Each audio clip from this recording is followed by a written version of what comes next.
going on, guys? It is early September. I was just out on Mille Lacs yesterday, had a really good time. So the fish are biting really good. I've been finding fish anywhere between 12 and 24 feet. I know that sounds like a wide area, but it is. That's where the fish are right now.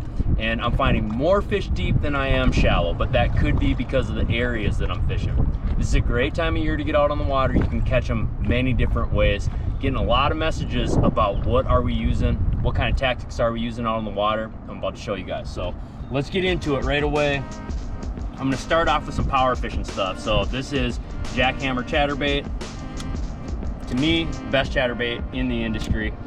And I'm running a Yamamoto Seiko on the back of it.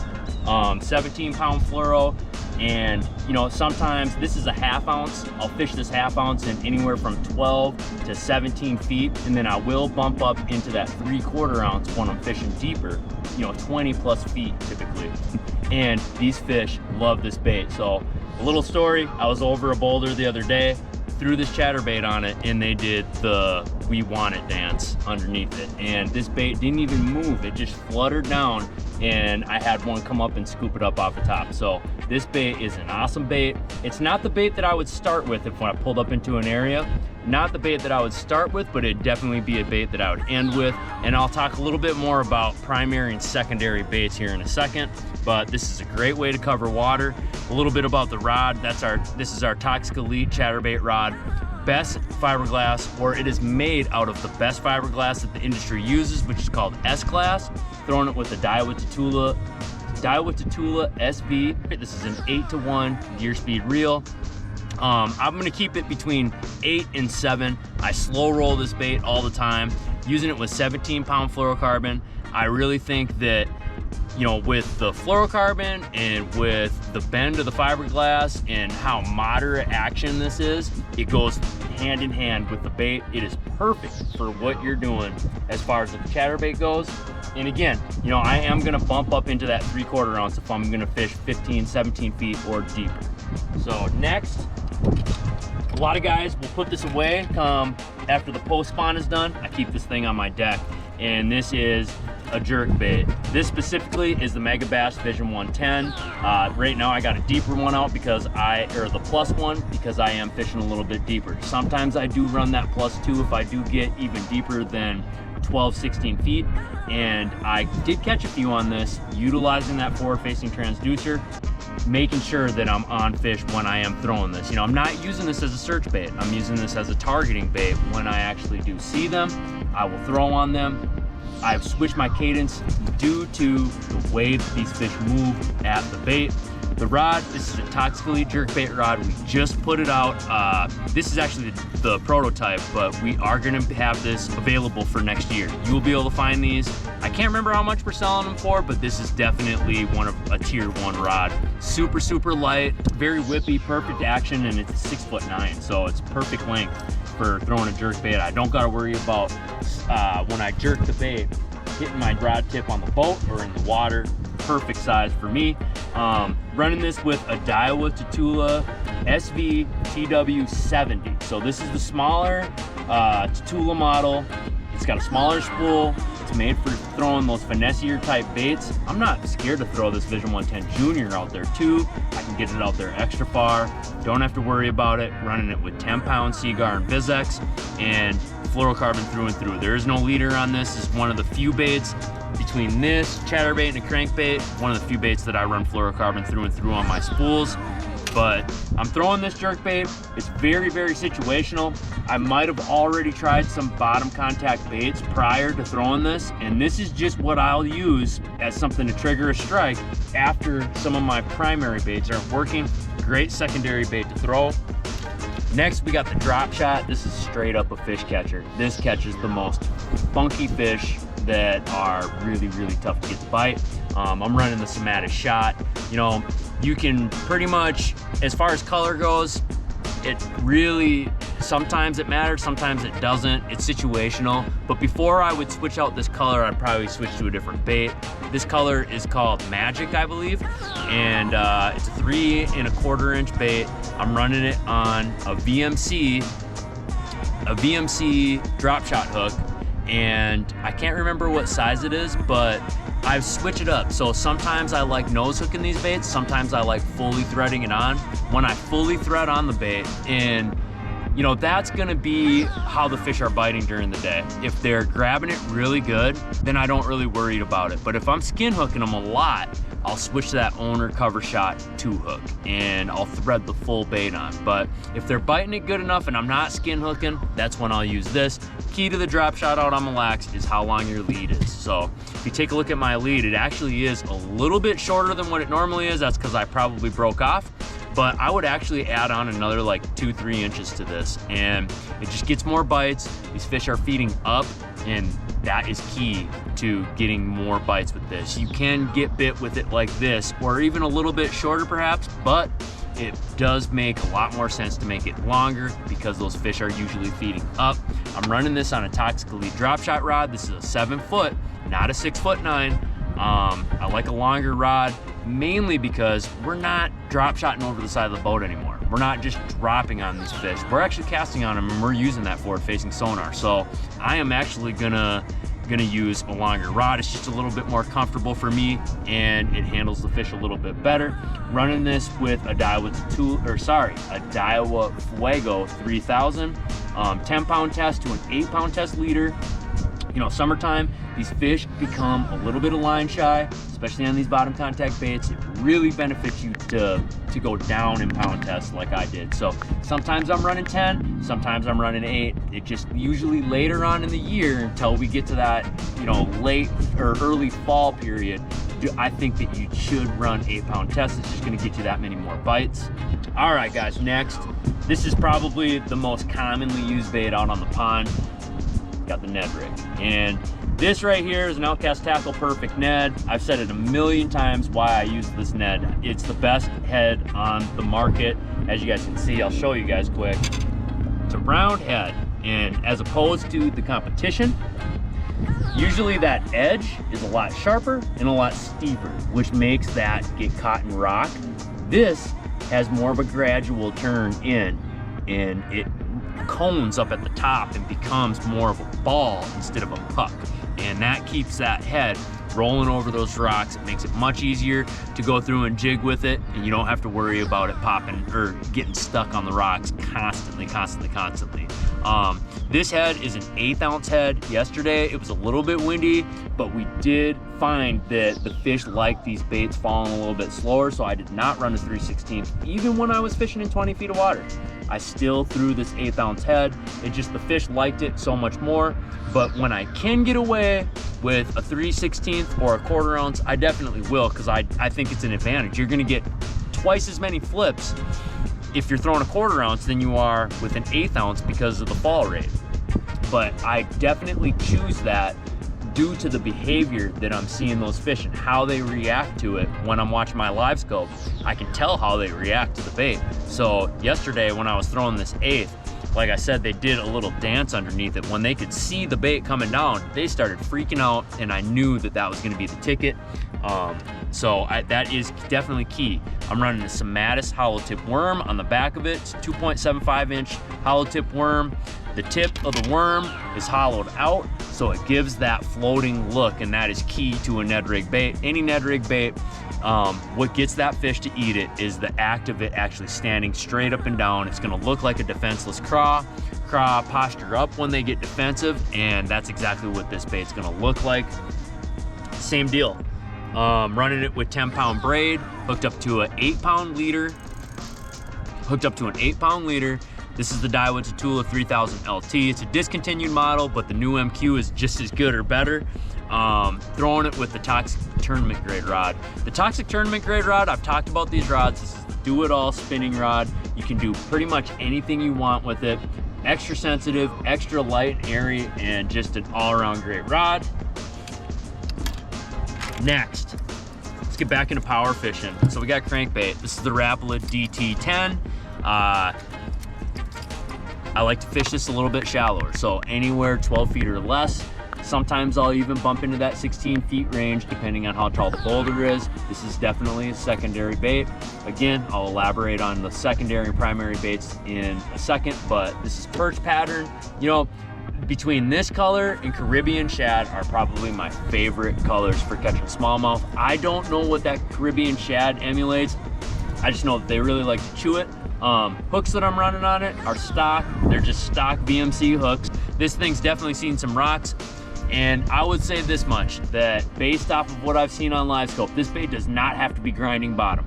You know, a lot of people think that in order to catch a fish with the crankbait, it's gotta be bashing off bottom. They gotta react to it. That's true sometimes, but I have seen plenty of smallmouth come up and chase this thing up out of 16 feet of water off a boulder. So it's definitely worth it to throw this and test it out. Definitely a great secondary bait. We have football jigs. They chewed this thing pretty good yesterday. This is a great primary bait to throw.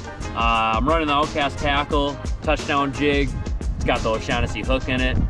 This hook is a thin wire hook paired with a Sept-Oct craw. So Sept-Oct craw, I cut it down a little bit. Green pumpkin is my favorite color. I've said it 1,000 times. I love that color for any application, especially in clear water.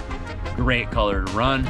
Running it on 20-pound braid to a 17-pound test leader, and I am running it on a 7'3" medium fast toxic tournament grade rod. This rod does everything. It does jerk baits, it does top waters, flukes, you name it. It can pretty much do it all to some degree of reliability and dependability. So I definitely depend on this rod for a lot, but for football jigs, it's definitely worth it. Next, last but not least, this is swim bait. I love this thing, man. This is a great bait, secondary bait to throw, not a primary bait. And what it is, Kitech. You know, we're sitting in summertime right now. It's end of August going into September. Everything's big, perch hatches are done. I'm gonna bump that size up. I was throwing 2.8s during the springtime. Now I'm running a 3.8, and I will even use a 4.3. I have it hanging on an Outcast tackle, Goldeneye. I believe this is a quarter ounce. Running a quarter ounce to get it down there a little bit faster.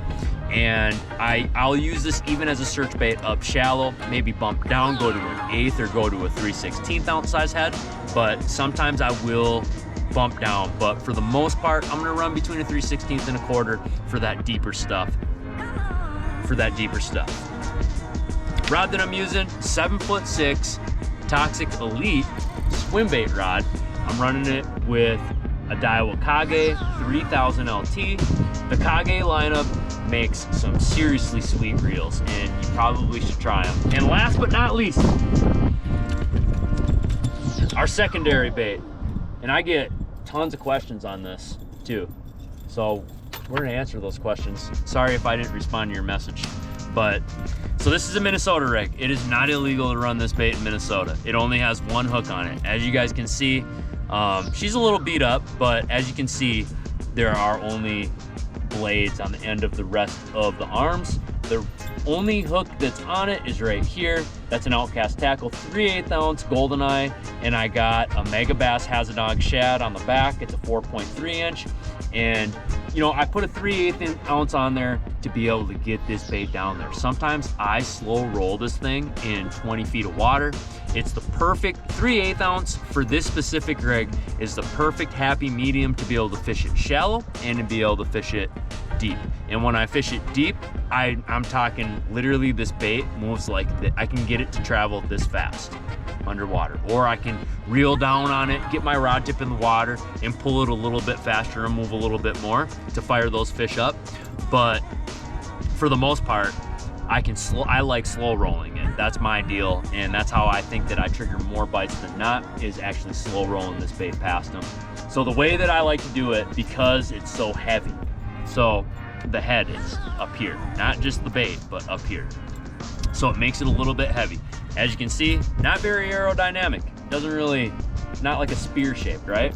So it catches in wind. So the way how I do this is I'm throwing this on a 7'4" custom heavy rod, and it does got a little bit of a fast tip, which isn't ideal for throwing this. So the way how I combat that is I actually use a 20-pound monofilament leader. that monofilament gives it a massive amount of stretch. And I can't remember what brand I use. I think I'm using like Suffolk Siege or something like that, but it gives it a massive amount of stretch. And that's what I need to be able to get that hookup ratio up there past that 70% mark. So the other part to this is that you need to have some kind of backbone to be able to get that bait out there, and not just from the rod, you need it from the line too. So I'm running 40 pound Power Pro on this, and I know it's not very ideal for stretch, so that's where that monofilament leader comes in. And I've been doing it this way for a minute now, and I really like it. Now, if I was to run like one of those Flash Mob Juniors or a smaller, more compact A-rig, that's when I would go back into like either our Toxic tournament grade rod, medium, and I would run all 20 pound fluoro. But for this specific rig, I've caught more fish. Actually, for this specific rig, I've had a higher hookup percentage than rigging this any other way. This was hands down by far the best way to run this. Now, primary and secondary baits, that's how I word it. When I pull up to an area or a specific spot, maybe I'm targeting a specific piece of structure, maybe it's a boulder that sits off of a reef, or maybe I'm coming up to the edge of the reef and I'm targeting that specific spot. The one thing that I'm doing is I'm flashing it with my live scope first to make sure that there are fish there. Once I've confirmed there are fish there, I go into a troubleshooting mode to get those fish to bite. First flip in there, if they eat, that's great. That's obviously ideal, but that doesn't always work that way.